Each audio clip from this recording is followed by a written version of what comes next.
Magandang araw po mga kapuntos, at sa araw na ito po meron po akong tampok na video para sa inyo at sana ay magustuhan ninyo.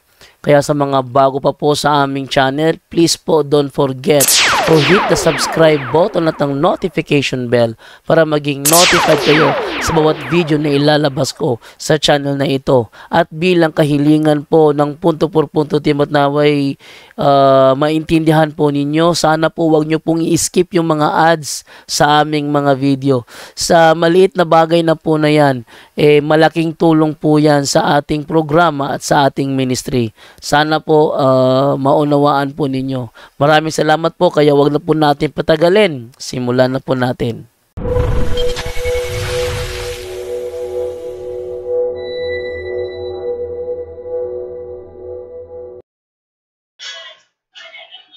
Ano ba to?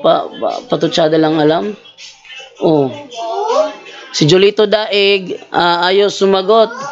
Kuya. Oh, pinapatay yata ni Jolito. Kuya. Tayo kung makapasok si Jolito, ano? At least, ano natin, kung si Jolito Daig, naghahamon daw ng, ng debate sa akin. Brother, sabi niya, patunayan mo, Brother John doon, na ang inyong CCC ay kapantay ng banal na aklat, banal na Biblia. Meron ba tayong ganyan turo, Brother Angel, na ang ating CCC ay kapantay ng Biblia? Brother Angel? Ano, bro? Meron ba tayong turo, bro, na ang ating CCC ay kapantay ng Biblia? Hindi nila naintindihan yon na ng katikisim ay pagpapaliwanag mismo sa Biblia. Hindi lang kapantay. Sila magpapaliwanag kasi nga church is the pillar and foundations of the truth. Ang mangyayari niyan, sinabihan ng sino ba sinabihan ng ating Panginoon Kristo nung bago siya umakyat sa langit, ituro nyo, di ba? Humayo kayo at ituro nyo lahat ng inuutos ko sa lahat ng bansa. Sino yung mga yon? Mga apostol. At mga apostol, sila yung mga bishop at mga pari. Ayon sa Biblia, Gawa 20:28, ginawa silang obispo, mga pari. At ang catechism natin, ang catechism of the Catholic Church, yun ay magpapaliwanag sa Biblia. So masigit pa actually ang church sa Biblia. Tandaan mo kapatid, ang gumawa ng Biblia ang church. Pag gumawa ng catechism, gumawa ng ang church, dahil may Biblia, gumawa ng catechism para mas maliwanagan ang mga tao. Pwede ba yun? Yes, because church is the pillar and the foundations of the truth. Hindi yung Biblia, kapatid. Ang church, no? Yun po yung paliwanag. Si Johnny yun. Bro, pa-co-host daw si Bro John Ray, bro. Nandiyan na yata. Diyan na si Brother John Ray. Mukha yatang takot sila tawagan ko. Hindi sumasagot, Okay, tingin si Brother John Ray. Ay, John Ray. Okay.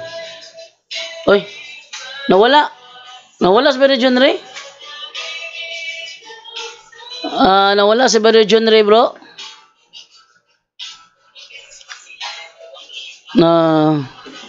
Nandito yung kanina Nawala siya ng ko i-co-host ko sana. Asa na kaya si Julito? Ba't di na sumasagot? Julito. Ito,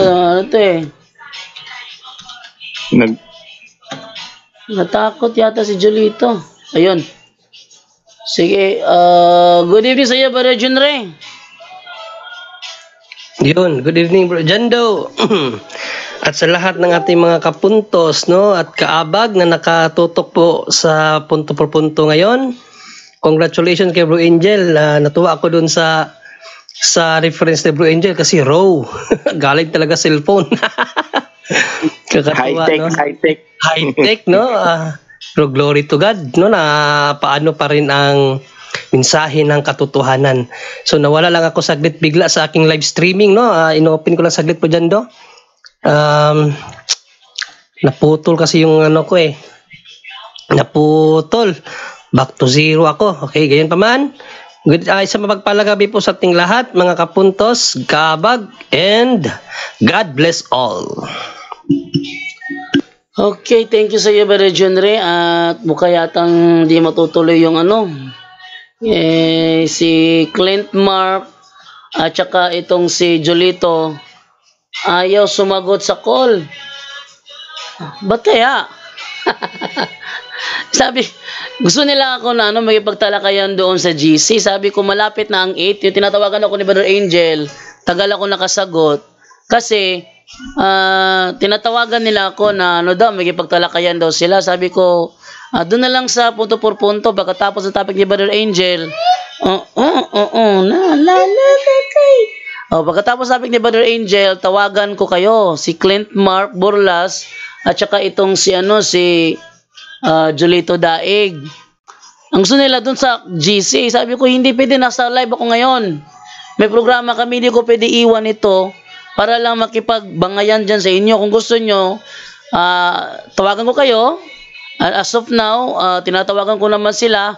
Wala namang pumasok dito. No? Si Jolito Daig, uli kong tawagan. Kung sasagot ba si Jolito. O yan. Calling Jolito Daig. Tingnan natin kung sasagot ba ito. Dahil kung hindi ito sasagot, ano yun? Panakot lang siguro nila yun. Pag hindi ito sumagot, sige. Habang tayo maghihintay kung kailan nila sasagutin yung aking call, sagot na lang muna tayo sa mga katanungan na nandito ngayon sa ating mga comment section. Unahin ko po dito. Ang tanong dito is ito ha.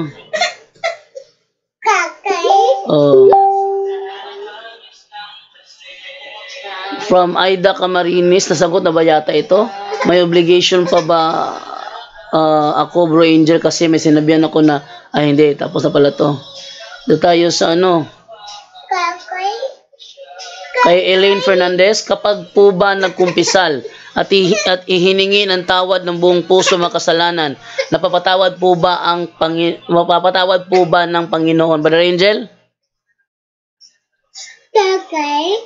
Yes, sister, no? Basta't buong puso. Ang tawag doon, proper contrition, no? So, mayroon naman nagdadasal nga, no? may nagdadasal, may nagko-confess, no? Sa pare na usually, ang nangyayari is nakaplan. Halimbawa lang, yung mga live-in, kaya hindi sila pwede dahil nga kapag nag-confess po yung live-in, kailangan talaga, they need to separate from one another muna, no? Kaya hindi sila pwedeng So, buong puso kasi, pag sinabing buong puso ang pagsisisi sa lahat ng mga nakikinig ngayon, tandaan nyo kapatid, pag sinabing lubos ang pagsisisi, totaling pagtalikod na yon. Ngayon, siyempre, may mga bingal sin na hindi maiwasan, no? So, kaya tuloy-tuloy lang mag-confess. Pero yung mga mortal sin na ginagawa, like yun nga, yung civil marriage, live-in, at kung ano-ano pang mga mortal sin na ginagawa po ng tao, napakalinaw po no, sa katikisim natin na hindi talaga about marriage, they're public sinners. Hindi pwede pa yun, no? Tama yung sinabi mo, basta tapat, pagsisisi, biblically, yes, kasi magmula Old Testament, may binigyan ng authority talaga, no? Ang Diyos, kasi nga tandaan po natin, espiritu siya. So kailangan niyang gumamit ng mga instrumento na nakikita ng tao. Yun ang hindi naintindihan ng ibang sekta po, no? Kailangan gumawa ng instrumento ang Diyos. Pati si Jesus, nung umakyat na siya, kailangan may maghahalili sa kanya. Kaya sabi nung una, nung nandiyan siya, di ba? Nung nasa lupa siya, pinatawad ka na, magaling ka na, pinatawad ka na sa kasalanan. During that time, bilang Diyos, kahit tao siya, nagpatawad siya. So yung pagpapatawad na yon, ibinigay, no? Pinasa niya, kaya isinusugo ko kayo, hininga ng Espiritu, Juan 20, 21, 23. Ano may pagpapatawad niyo sa lupa, ipagpapatawad sa langit. So binigay yung authority yon. So mapapatawad ba? Yes, kasi authority, and as much as possible talaga, ordained priest lang po kayo. Doon kayo mag-confess. At lahat ng mga kasalanan niyan, totoo. Mapapatawad po yan, kapatid. Bro Jando. Yes, Bro Junrico. Yes, Bro Angel. Bro Jando, kaganina yung bago ako naputol, narinig ko kaganina na sa tanong kaganina na ano ang relasyon sa katikisim at Biblia ba yun, bro? Hindi, ang sabi ni Jolito, tindigan ko raw na magkapantay lang ang CCC at ang Biblia. Kaya tinatanong ko, Brother Angel, kung meron ba tayong turong sekta? ganyan? Ibang sektang nagtanong? Yes, bro, ibang sekta, bro.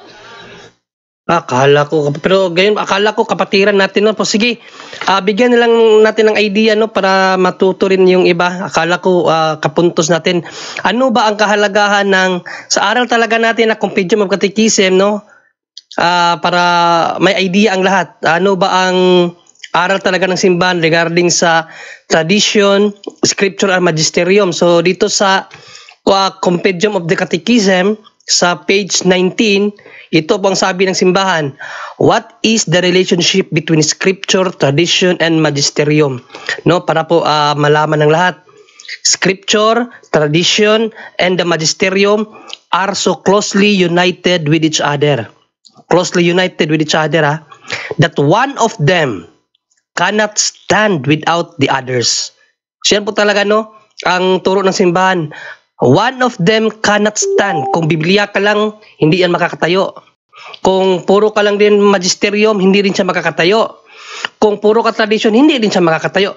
Kaya nga may mga kapatid tayong Katoliko na kahit Katoliko, kahit CFD, hindi tumatayo ang kanilang pagiging CFD kasi hindi sila naniniwala sa magisterium. No? Kaya may ganun din. Kaya dapat talaga tatlo dapat ang pangahawakan palagi.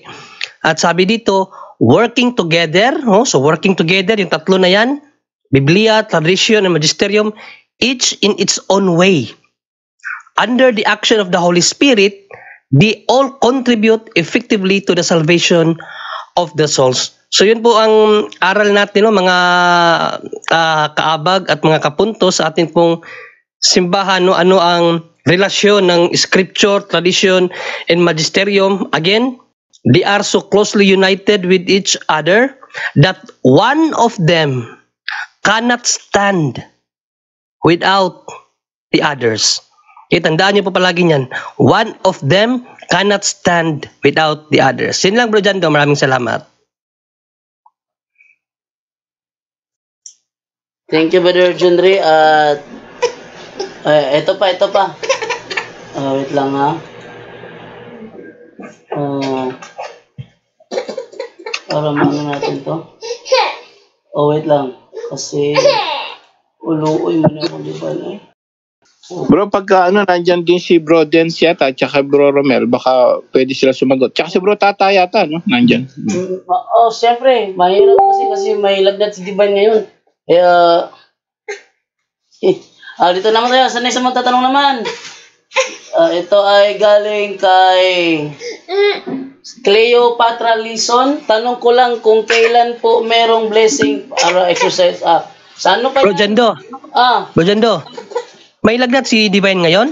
Yes, mukhang pila yata. Mukhang may... Kami na lang muna, Bro Jando. Kami na lang muna dito, Bro Jando. Wag mo anuin yung anak mo muna at bigyan mo ng pansin yan kasi may sakit yan. Kami na lang muna dito, bro.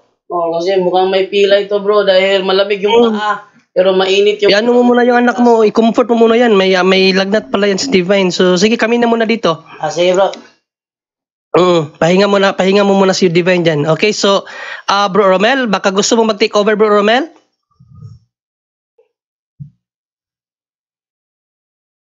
Hala, busy si Bro Romel. So, Bro Dens, pwede mo i-take over muna, bro?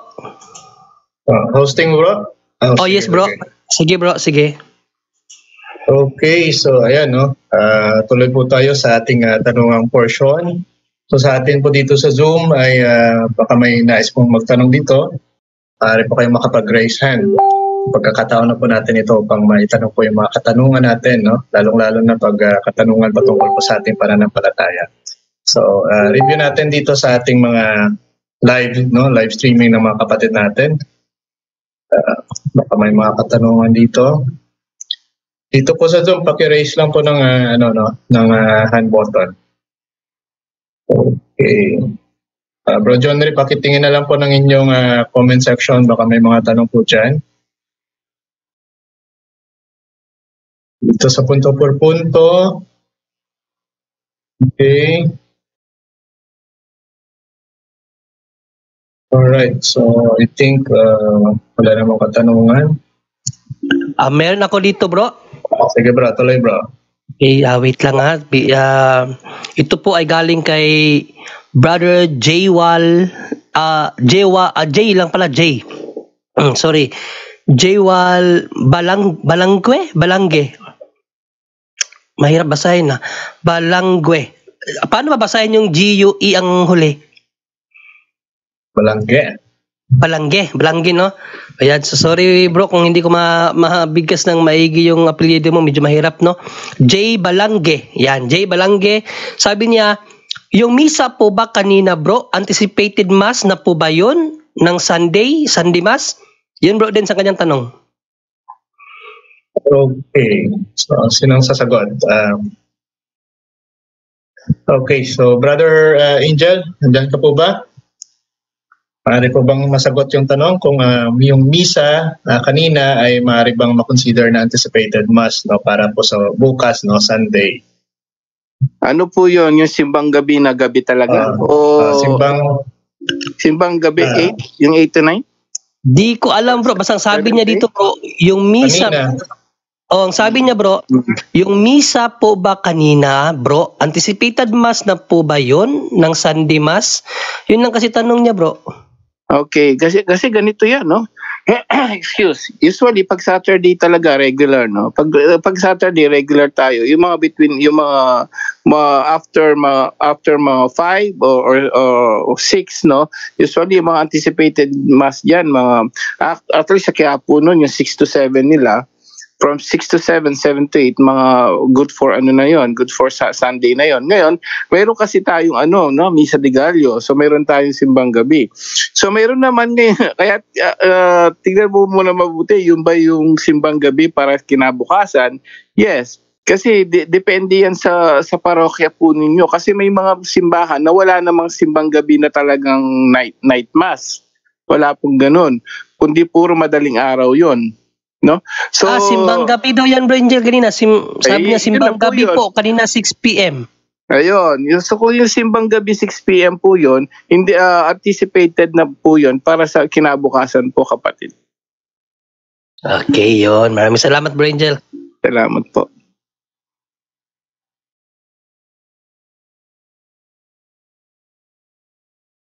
Okay, so ayan, maraming salamat Brother Angel. Sige, baka may mga katanungan pa po sa mga kapatid natin. Ito po sa Zoom, sa mga comment section, ng mga live, no, ng mga kapatid natin, tingnan po natin. Sige po. Sa punto por punto na live, baka may mga katanungan po kayo. I-comment lang po. Ayan. Meron tanong dito bro, from Cleopatra Lison. Hi po mga kapatid, tanong ko lang po, kung hindi ba kinain ni Eva ang apple, ay hindi matutuklasan o maisip nila ang physical na katayuan, makita ang physical reality parts of their bodies, na sa gayon ay magkaroon o ma-develop ang physical attraction na siyang pinaghugatan din ng kasalanan. Need enlightenment po dito. Thanks po. Ay, sige. So, talagang napakahalagang tanong po yan, no? So, I think si Brother Junry po makakapagbigay ng sagot dyan. Brother Junry? Subukan lang po natin, bro. Hindi naman po tayo mga scholar. No? Pero, ano ba to? Wait lang ha. Okay, dun sa kapatid natin na nagtanong, sister ba yun o brother, no? Unang-una, hindi naman po literal na apple yung kinain. No, sabi lang doon bunga. So, hindi po tinukoy doon kung anong uri ng prutas, no. Kaya medyo mali kapag bigyan natin ng pangalan. Pero for the sake of argument, kung anong uri ng prutas 'yun, gamitin lang din natin ang apple, wala namang problema. Kasi usually sa nakikita natin sa mga picture, apple talaga no. 'Yun talagang nag-i-illustrate doon sa pangyayari sa panahon nila. Pero Bro Janda, pwede mo ba paulit yung tanong, bro? Kasi na-focus kasi ako dun sa Apo lang. Pero yung iba niyang sinabi, bro, pwede mo paulit, bro? Ito sinasabi, "Hi po mga kapatid, tanong ko lang po, kung hindi ba kinain ni Eva ang apple, ay hindi ba matutuklasan o maiisip nila ang physical na katayuan or makita ang physical reality parts of their bodies, na sa gayon ay magkaroon, ma-develop ang physical attraction na siyang pinag-uugatan din ng kasalanan? Need enlightenment po dito. Thanks po." Okay, sige, nakuha ko na yung tanong. So basahin nilang natin yung pahayag ni Scott Hahn dyan, no? Binasa ko ng ano dyan. Maganda yung tanong. Maganda rin yung ano ba yung ibig sabihin ng kinain at ano ba ang significance nun, no? So dito sa libro ni Scott Hahn, ang ganda to eh. Wait lang, hanapin ko muna yung Tree of Life. Tree of Life, ano na ba to? ST. Yung ST. Oh, yes, T. Tree of Life yun eh. No, para matuto din tayo. So, maganda yung tanong. Saan na ba yun? Tree of Life. Wait lang ha.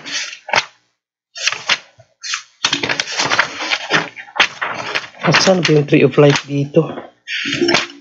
Ayun, ito. Tree of Life, no? So, the tree of the knowledge of good and evil. Dito suminto yung tanong no, kung hindi kinain, ano ba ang kalagayan, no? So, one of the two primeval trees in the middle of the Garden of Eden in Genesis 2:9. The knowledge of good and evil is not an awareness. Ay na, ito sabi ni Scott Hahn. The knowledge of good and evil is not an awareness of the difference between good and evil. Okay? But rather, in the judgment of many scholars, moral autonomy. Ano ba sabihin ng moral autonomy? Yung free will. No? That is the legislative right to decide for oneself what is good and evil. So kahit pala hindi nila kinain yun, kapatid, meron pa rin silang tinatawag na tawag dito yung discernment, na malaman kung ano ba yung mabuti at ano yung masama. Okay? So kinain man nila yun o hindi, andun pa rin yung discernment na malaman nila ano yung mabuti at ano yung masama. Kasi hindi po yun literal na kapag nakain, saka pa lang nila nalaman na mali yung ginawa nila. Hindi po. Yung sabi ni Scott Hahn, no? At sabi dito, eating from this tree means asserting one's independence from the Creator. So yung daw pagkain, nangangahulugan daw yun, asserting one's independence. Ibig sabihin, ginamit nila yung free will nila na hindi sundin yung utos ng Diyos, no? Independence from the Creator, na mas pinili nila yung kalooban nila kaysa sundin yung sinabi ng Panginoon na huwag niyong kainin yan. So yun ang sabi ni Scott Hahn, no? Patuloy pa natin. For God had forbidden Adam and Eve to eat the fruit of this tree, as doing so would bring about their death. Eve yielded to the temptations of the serpent, ate the fruit, and gave it to Adam, who also ate it. The consequence of this act, so ito na yung consequence, no? Ito na yung bunga o yung pangyayari, no, after nilang kainin. The consequence of this act was their expulsion from the garden. So yun ang naging bunga. Pinalaya sila ng Diyos doon sa Garden of Eden. And all of the consequences of the fall. Yan. Lahat na ng kalaglagan, no, na naging bunga ng kalaglagan. The trees served to represent that the Creator had placed limits of all creatures. So ibig pala sabihin nung yung tree na nababanggit dyan sa Genesis is place limits on all creatures. Nilagay siya ng Diyos para limitahan ng Diyos ang para mayroong limitation ang ibinigay sa kanyang mga nilalang. Kasi binigyan tayo ng free will di ba? So nilagyan, ang meaning pala ng kahoy na yon is limitation doon sa iyong free will, na hindi ka pwedeng tumulad kay Satan na gusto ding maging Diyos. So parang yun ang point dito ni Scott Hahn. These limitations must be recognized and respected as part of our dependency upon the Creator. No, na dapat doon pa rin tayo dependent sa Diyos. Okay? Hindi yung parang si Satan nga, di ba? Yan ang nangyari kay Satan eh. Gusto niyang maging katulad din ng Diyos. Isaiah 14:12-14.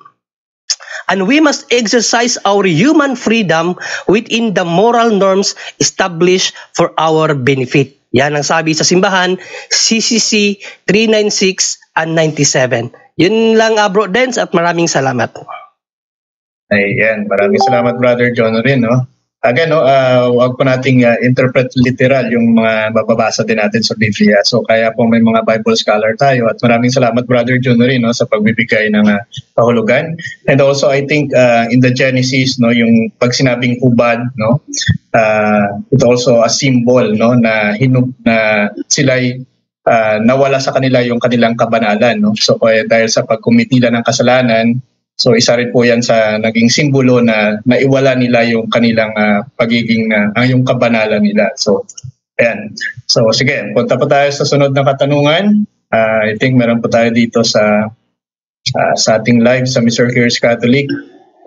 Yung tanong ko dito, valid po ba ang blessing ng online sa mga sacramentals?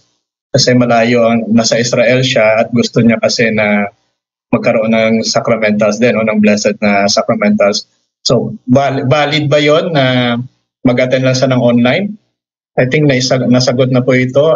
Brother Angel, pwede po ba kayo makapagbigay ng liwanag? Si Bro Tata Si po. Brother Tata, opo. Nandito pala si Brother Tata. Brother Tata, pwede po bang mabigay ng sagot po doon? Yes, sandali lang. Ang tanong, valid ba yung... valid po ba yung sacrament, yung blessing kapag online na po siya nag-attend ng sacramental blessing? Okay, basta online siya nga naka-live. Blessing, ongoing ang blessing nga naka-live siya. Sa live. Brother, okay, valid dahil talagang ginagawa yun ni Father Darwin at saka ang daming mga testimony sa mga sacramentals na nag-bless ng Father Darwin, lalo na yung Holy Exercise Oil. So, valido yung brother, basta authority ang mag-bless. Maging invalido lang yun pag hindi authority ang mag-bless. Yun lang, Brother Den. Salamat sa pagkakataon. Nasa Zoom si Brother Christian, kung gusto mong makatulong ko siya, pwede siya nakatulong. Okay, nandito rin sa Zoom no, si Brother Christian. Maraming salamat Brother Tata no, sa pagsagot. No? So again, no, nakarely din po yan sa ating pananampalataya, no, the faith that we insert no, in the sacramenta. So again, isa po yan sa mga paalala din sa atin ni Father Darwin na kapag kulang tayo sa pananampalataya, no, and then hindi rin po effective yung mga sacramentals. Nagiging effective din siya no, kapag we insert faith no, sa mga sacramentals na ginagamit natin. So dapat maging clear din po yan sa atin. So ayan, valid po yung sacramental online no, as long as naka-live no, same time no. Ayan. Okay, yes, so maraming Bro Dens, yes po, Brother James. Dagdag din natin yung iba kasi nag-ano sila, may nagtatanong about replay. So, yun po yung ano doon, no? Yun po yung sagot doon, live, basta't live po, pero hindi po pwede yung Brother Angel. So, tuloy po. Oo, so yung replay lang ang hindi pwede. So valid ba yung online? Yung replay hindi, no? So make sure po pag sinabing yung time na yon ganitong oras, yung live po pero pag replay hindi na. So mas maganda po siguraduhin natin na nakaano tayo doon sa date na live streaming po. Yung po kapatid, baka malito yung tao, valid pala, pero ang baka makuha nyo replay, yung naka-record na lang, hindi po yun, no? Yung pong exact blessings po na live streaming po. Salamat po. Ayan, so same time, no? So dapat naka-same time tayo kung oras nagla-live, so doon na po tayo makapag masasabi nating effective yung sacramental blessing online. Alright, so I think may naka-raise hand po dito, no, si Bro Champ. Bro Champ, please unmute. Okay. Hello, good evening mga brothers and sisters in Christ. Brother Dens, good evening po. Yes po. Oo, yun mo. Finally, na-meet na rin kita to. Kasi ikaw nagpakilala sa akin ng punto per punto, bro. Salamat sa'yo, bro. Praise the Lord.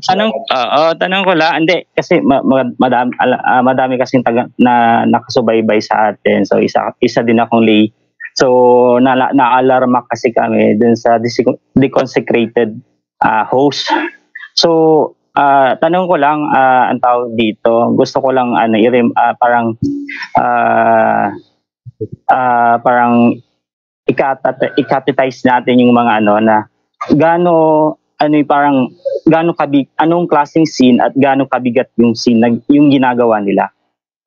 At ano yung mga ano yung iba't ibang yung consecration ng host na ginagawa nila. Kasi para maging aware din sila. Ayon sa aral natin sa CCC. Okay, clarify ko lang po, Brother Champ. No? Patungkol po ba po yan sa mga kumukuha ng ostya? Yes, opo. Kasi ngayon di ba, Novena Mass. So, expect natin madaming mga nominal Catholic sa atin na talagang hindi nila alam kung ano yung kahalagan ng hostya, di ba? Ngayon lang sila parang every December doon lang sila nagsisimba, di ba? Pero every Sunday di naman sila nagpa-participate, di ba? So, yun, para at least malinawan sila kasi yun ang concern ng simbahan namin ngayon dito sa diocese namin. So I think it is also connected sa kumakalat ngayong picture na parang isang bata na nagpa-picture bata sa ostya sa labas. Yes. Opo. So isa rin po 'yan sa ipinapaalala sa amin bawat misa kami po kasi mga lay extraordinary minister po sa simbahan. So pinapaalala sa amin na dapat kapag tumanggap yung nag-communion ay siguraduhin kinakain talaga, kinukonsume talaga. So isa po yan sa mga dapat rin natin bantayan sa mga bata kasi hindi natin nalalaman na hindi pala nila kinakain talaga. Ang iba niya ay niluluwal pa at kung saan pa dinadala. So yan po ba ay mali patungkol po sa pananaw ng ating simbahan? I think si Brother Angel po ang makakapagbigay po yan ng sagutan po dito. Brother Angel? Pareho pala kayo. Pareho tayo pala. Lay minister ka din, Bro Champ, di ba? Yes, opo. Kasi Bro Des, lay minister ka rin. Opo. Yes. Magkakapatid pala tayo. Ha? Kaya lang. Ako, choir. Choir. Kompleto talaga na. mga lingkod ng Diyos talaga. Okay, anyway, ganito po yun, ang turong na simbahan kasi, bago siya maging mortal sin kasi, kailangan, nandun yung grounds niya, kailangan grave matters and full knowledge. So, kung wala namang alam yung bata, talagang pero the responsibility is nandun din sa sa lay minister kasi kailangan make sure kami hindi pwede yun.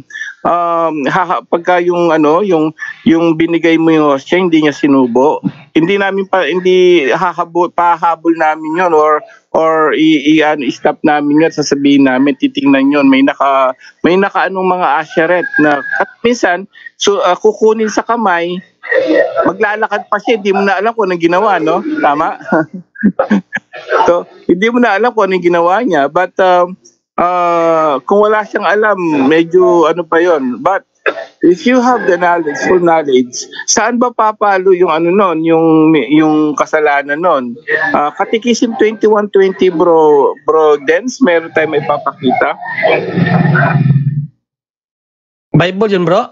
Hindi, Catechism 21:20 po. At pa yung kasalanan na nagagawa ng mga taong hindi pinapangalagaan ang mismong banal na Eucharistia. CCC 21:20. Sige, basahin ko.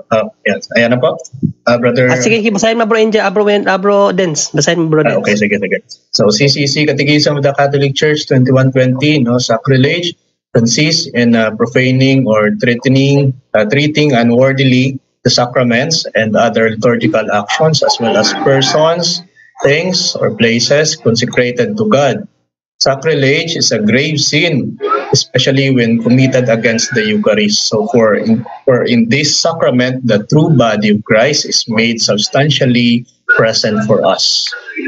Yun po, Catechism of the Catholic Church 2120, ang kasalanan ng mga taong gumagano sacrilege, treating unworthy, especially when committed against the Eucharist po, no? So yun po yung exact na kasalanan na nagagawa. At sabi rito, it's a grave sin. So of course, that's Jesus. So grave sin po.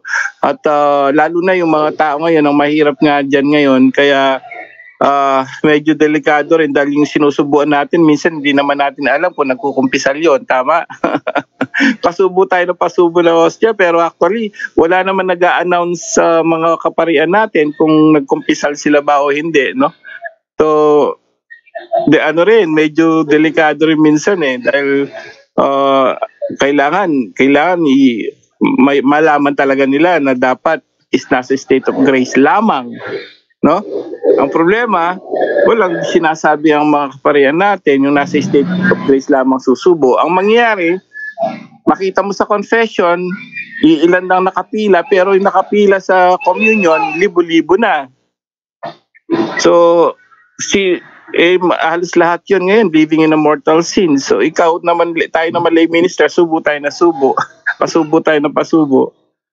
So, parang inaano natin sila sa sacrilege, no? Yun ang medyo pinapag-isipan ko Actually, na-confess ko na yun dahil dapat talaga sabihin ng simbahan yan, bro, no? Na dapat yung mga magsusubo lang nasa state of grace, which is mahigpit dapat ang simbahan dyan, pero hindi pasubo tayo ng pasubo, no? Isa pa yun ang magiging problema,